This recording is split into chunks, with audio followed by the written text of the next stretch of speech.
بسم اللہ الرحمن الرحیم۔ السلام علیکم معزز طلبہ کرام، آپ سب کیسے ہیں؟ آج ہم اصول الشاشی کے سبق نمبر 115 کو پڑھیں گے۔ آج کے سبق کا عنوان ہے تغیر یسیر پر چند مثالیں۔ آج کی ہماری عبارت بلو غاصوابہ فدوتن سے شروع ہوتی ہے۔ آئیے سب سے پہلے عبارت پڑھتے ہیں، ترجمہ کرنے کے بعد باقاعدہ سبق کی وضاحت کی طرف بڑھتے ہیں۔ مصنف علیہ رحمہ لکھتے ہیں وَلَوْ غَصَبَ فِضَّةً فَضَرَبَهَا دَرَاهِمَ أَوْ تِبْرًا فَاتَّخَذَهَا دَنَانِيرًا أَوْ شَاةً فَذَبَحَهَا لَا يَنْقَطِعُ حَقُّ الْمَالِكِ فِي ظَاهِرِ الرِّوَایَةِ۔ اگر کسی شخص نے چاندی غصب کی تو اس کے دراہم بنا دیے، یا سونے کی ڈلی غصب کی تو اس کی دینار بنا دیے، یا بکری غصب کی تو اس کو ذبح کر دیا، تو ان تمام صورتوں میں مالک کا حق ان مغصوبہ چیزوں سے ظاہر روایت کے مطابق منقطع نہیں ہوگا، ختم نہیں ہوگا۔ وَكَذَلِكَ لَوْ غَصَبَ قُطْنًا فَغَزَلَهُ أَوْ غَزْلًا فَنَسَجَهُ لَا يَنْقَطِعُ حَقُّ الْمَالِكِ فِي ظَاهِرِ الرِّوَایَةِ۔ اور ایسے ہی حکم ہوگا کہ اگر کسی شخص نے روئی غصب کی تو پس اس کو کاٹ دیا، یا دھاگا غصب کیا تو پس اس کو بن دیا، سی دیا، تو مالک کا حق ظاہر روایت کے مطابق ان مغصوبہ چیزوں سے منقطع نہیں ہوگا۔ وَيَتَفَرَّعُ مِنْ هَذَا الْمَسْأَلَةِ الْمَضْمُونَاتُ، یا وَيَتَفَرَّعُ من هذا مسئلۃ المضمونات، اور اسی مسئلہ سے زمان والی چیزوں کا مسئلہ بھی متفرع ہوتا ہے۔ وَلِذَا قَالَ لَوْ ظَهَرَ الْعَبْدُ الْمَغْصُوبُ بَعْدَمَا أَخَذَ الْمَالِكُ ضَمَانَهُ مِنَ الْغَاصِبِ كَانَ الْعَبْدُ مِلْكًا لِلْوَاجِبِ وَالْوَاجِبُ عَلَى الْمَالِكِ رَدَّ مَا أَخَذَ مِنْ قِيمَةِ الْعَبْدِ۔ اور کہتے ہیں کہ یہی وجہ ہے کہ اگر کسی شخص نے کوئی غلام جو غصب کیا ہوا تھا وہ ظاہر ہوا بعد اس کے کہ مالک نے اس کا ضمان غاصب سے لے لیا، تو مالک کی ملک کے اندر ہوگا وہ غلام، اور والواجب علی المالک رد ما اخذ، تو مالک پر اس چیز کا لٹانا واجب ہوگا جو اس نے غلام کی قیمت کے حوالے سے بطور ضمان لی تھی۔ جی طلبہ کرام، یہ ہمارے آج کے سبق کی عبارت تھی اور اس کا ترجمہ تھا۔ آج کے سبق کی ہماری وضاحت ہم شروع کرتے ہیں۔ وَلَوْ غَصَبَ فِضَّةً سے قبل مصنف نے تغیر فاحش کی صورت میں امام اعظم ابو حنیفہ کے اصول پر چند مثالیں پیش کی تھی۔ اب وَلَوْ غَصَبَ سے تغیر یسیر کی صورت میں، یعنی کوئی ہلکی تبدیلی ہو، زیادہ بدلاؤ نہیں آیا، بڑے منافع فوت نہیں ہوئے، اس صورت میں امام اعظم ابو حنیفہ کے اس اصول پر کہ تغیر یسیر کی صورت میں مالک کی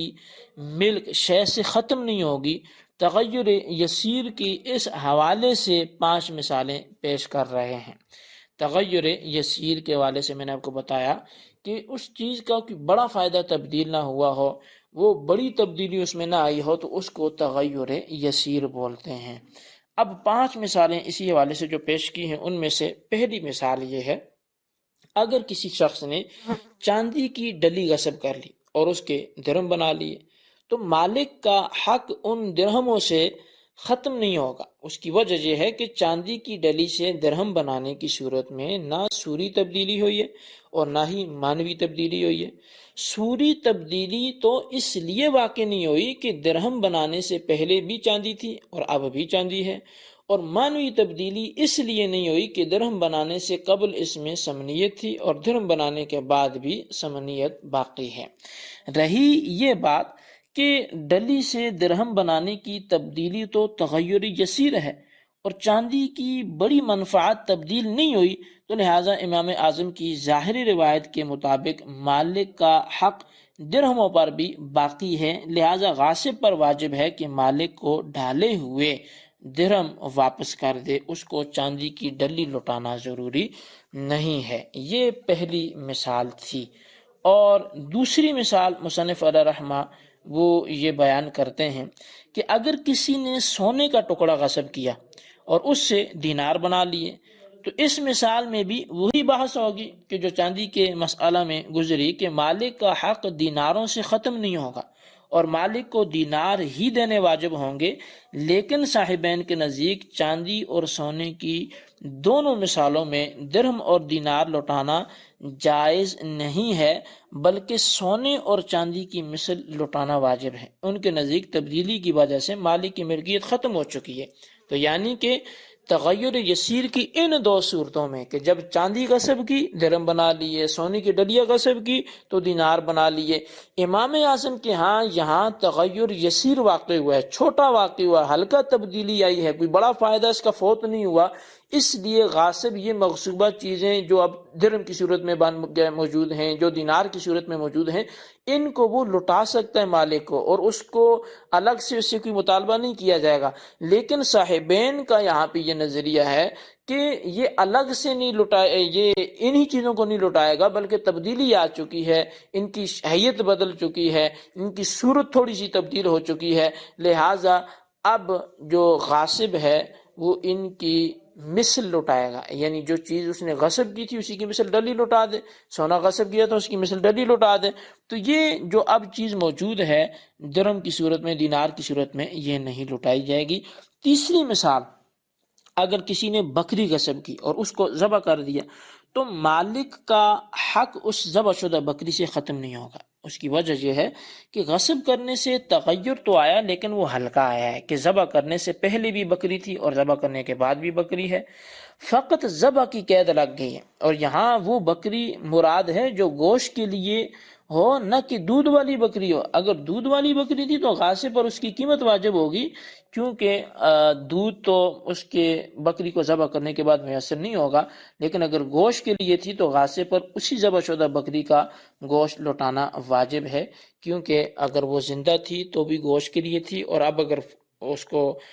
ذبح کر دیا گیا ہے تو اب بھی وہ گوشت جو مالک کو چاہیے تھا وہ کمی اس کی نہیں آئی، بخلاف اس صورت کے کہ جب بکری کے گوشت کے ٹکڑے ٹکڑے کر دیے یا بھون لیا، اس صورت میں چونکہ تغیر فاحش ہو چکا ہے، بہت زیادہ تغیر ہو گیا ہے، اس میں پھر قیمت ہی واجب ہوگی، پھر وہ عین چیز کا لوٹانا یہ لازم نہیں ہوگا، نہ اس سے ادائیگی متحقق ہوگی۔ چوتھی مثال یہ ہے کہ اگر کسی شخص نے روئی غصب کی اور اس کو کاٹ کر دھاگا بنا لیا تو اس دھاگے سے مالک کی ملکیت ختم نہیں ہوگی، کیونکہ بڑا فائدہ ختم نہیں ہوا، کیونکہ روئی سے فائدہ دھاگا بنانے کا کام لینا ہے، لہٰذا غاصب پر دھاگا کو لوٹانا یہ واجب ہوگا، اور یہاں بھی اس کو قضاء کی طرف، مثل کی طرف جانے کی ضرورت نہیں ہے۔ پانچویں مثال یہ ہے کہ اگر کسی نے دھاگا غصب کیا اور اس سے کپڑا بن لیا تو مالک کا حق اس سے ختم نہیں ہوگا، مالک کو وہی کپڑا لوٹانا واجب ہوگا۔ ان مثالوں کی جو تشریح تھی وہ ظاہر الروایہ کے مطابق تھی۔ اب مصنف الرحمہ و یتفرع من ھذا سے امام اعظم ابو حنیفہ اور امام شافعی کے مابین اسی اختلاف پر کہ شے میں تغیر فاحش ہونے کے باوجود امام شافعی کے نزدیک عین شے کا لوٹانا واجب ہے، جبکہ امام اعظم کے نزدیک تغیر فاحش کی صورت میں شے کی قیمت یا مثل ادا کرنا واجب ہے۔ اب اسی حوالے سے ضمانتوں کے مسئلہ کو بیان کر رہے ہیں۔ مضمونات سے مراد وہ چیزیں ہیں کہ جن میں ضمان واجب ہوتا ہے۔ اب اس مسئلے کو بیان کرنے سے پہلے بطور تمہید یہ بات آپ سمجھ لیں اور اس کو اچھی طرح ذہن نشین کر لیں کہ امام شافعی کے نزدیک تسلیم واجب میں اصل ادا ہے، لہٰذا جب تک شے موجود ہوگی اگرچہ تغیر فاحش ہو، عین شے کا ہی لوٹانا واجب ہے اور نقصان کا تاوان دیا جائے گا، جبکہ امام اعظم کے نزدیک بھی تسلیم واجب میں اصل ادا ہی ہے کہ جب تک شے میں تغیر فاحش نہ ہو، تو اگر تغیر فاحش نہ آئے تو اس چیز کو عین کو ہی لٹایا جائے گا، لیکن اگر تغیر فاحش آ جائے تو قیمت یا مثل ادا کرنا واجب ہے، اور تغیر یسیر میں بھی بالاتفاق عین شے کا ہی لٹانا واجب ہوگا۔ اب یہ جو بنیادی باتیں تھی آپ نے سمجھ لی، اب مسئلہ مضمونات کو سمجھتے ہیں، اور وہ یہ ہے کہ اگر کسی شخص نے غلام غصب کیا اور اس سے غلام گم ہو گیا اور مالک نے غلام کی واپسی کا مطالبہ کیا، تو چونکہ غاصب عین غلام کو لوٹانے پہ تو قادر نہیں تھا، وہ تو گم تھا، اب غلام چونکہ یہ ذوات القیم میں سے ہے، یہ ذوات الامثال میں سے نہیں ہے، تو اس کی قیمت غاصب نے مالک کو دے دی، پھر غلام غاصب کو مل گیا، تو امام شافعی فرماتے ہیں کہ یہ غلام مالک ہی کا ہے اور مالک غلام کی قیمت واپس کر کے اپنا غلام جو غصب شدہ تھا واپس لے لے، جبکہ امام اعظم کے نزدیک جب مالک غاصب سے غلام کی قیمت وصول کر چکا ہے تو مالک کی ملکیت غلام سے ختم ہو چکی، اور غاصب چونکہ قضاء پر عمل کر چکا ہے لہٰذا غلام غاصب کا ہوگا۔ اور یوں بھی اس کو کہا جا سکتا ہے کہ جب مالک غلام کی قیمت وصول کر چکا اور غلام پر مالک کی ملکیت کو بھی باقی رکھیں تو عوض اور معوض دونوں کا ایک ہی شخص کی ملکیت میں جمع ہونا لازم آ رہا ہے، جو کہ جائز نہیں ہے۔ بہرحال یہ ہمارے آج کے سبق کی کہانی تھی۔ آج کے سبق میں ہم نے یہ ایک تفریعاً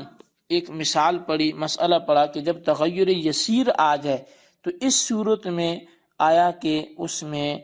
خلل پڑے گا چیز لوٹانے میں یا نہیں پڑے گا۔ ہم نے امام شافعی، امام اعظم کے حوالے سے بیان کیا، امام اعظم کے موقف پر 5 مثالیں بھی پیش کی گئی، اور اس کے بعد مسئلہ مضمونات کا بھی ذکر ہوا۔ اس سب کو اچھی طرح یاد رکھیں، بالخصوص ان سوالات کے جوابات ہیں۔ سوال نمبر 1 یہ ہے کہ تغیر یسیر کی صورت میں امام اعظم کے نزدیک مالک کو عین شے لوٹائی جائے گی یا اس کی مثل لوٹائی جائے گی، وضاحت کریں۔